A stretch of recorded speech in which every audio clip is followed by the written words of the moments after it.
kebetulan orang baru ini ya Bapak ya. Pindahan dari Wonogiri. Wakil Bupati Tri Yuli Setiawati menjadi narasumber sosialisasi kepatuhan pembayaran PKB di Resto Seloparang Jepon, Kamis 4 Agustus 2022. Dalam sosialisasi yang diselenggarakan di Pemda Jateng yang bekerja sama dengan Komisi C DPRD Jateng ini, diikuti oleh seluruh kepala UPPD Samsat se-eks Karisida dan Pati, para camat, kepala desa, perangkat desa, mahasiswa, dan pelajar di Kabupaten Blora. Wakil Bupati Tri Yuli Setiawati menjelaskan, tunggakan pajak kendaraan bermotor atau PKB di Kabupaten Blora ternyata cukup besar. Dalam sosialisasi, Wakil Bupati Tri Yuli Setiawati menyebut setidaknya ada tunggakan PKB mencapai 12,4 miliar rupiah. Oleh karenanya, pihaknya meminta para camat untuk melakukan koordinasi dengan BPPKAD dan Samsat Blora untuk meminta data tunggakan PKB per desa. Menurut Wakil Bupati, keberadaan PKB sangat berpengaruh untuk pembiayaan pembangunan di Kabupaten Blora. Pasalnya, PKB yang dibayarkan masyarakat ini nantinya juga akan kembali ke daerah dalam bentuk dana bagi hasil atau DBH, pajak dari Pemprov Jateng untuk pembangunan. Perlu kami sampaikan peran pemerintah Kabupaten Blora dalam kepatuhan pembayaran pajak. Kami dari pemerintah sangat-sangat berharap kita semua itu patuh pajak. Nah, dan pajak ini memang sangat berpengaruh ke APBD kami, di mana bisa dilihat pendapatan daerah dan sumber pendapatan daerah lain.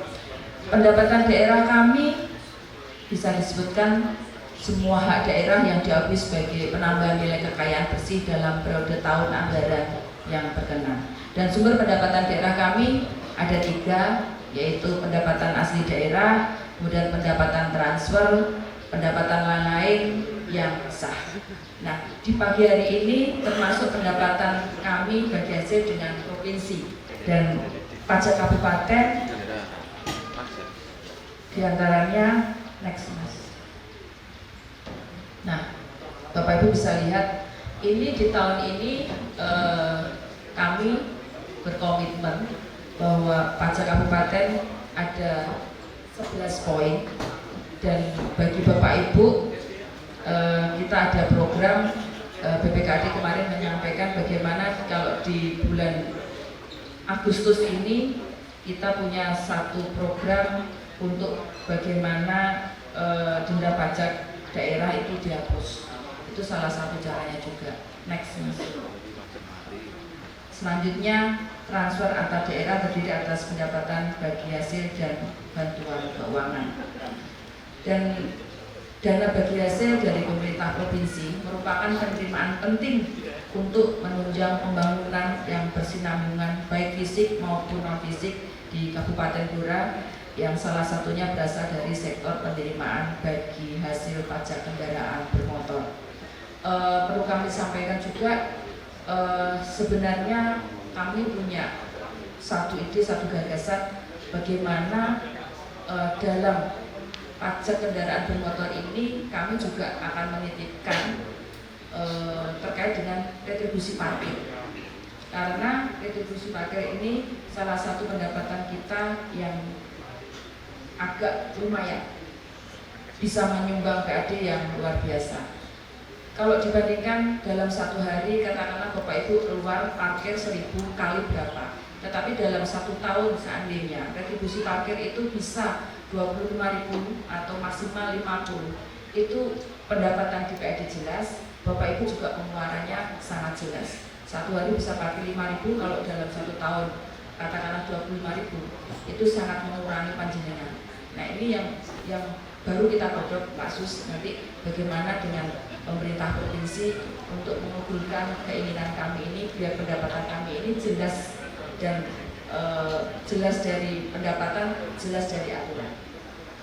Alokasi bagi hasil penerimaan pajak daerah dari PKB, dari BP tadi 3 dari provinsi untuk Kabupaten Blora pada tahun 2022 sebesar 133.636.373.000, dan realisasi bagi hasil penerimaan pajak daerah dari 3 ini sampai bulan Juni itu masih sangat rendah Pak Sus, masih 39,33% dari total rencana alokasi yang diharapkan.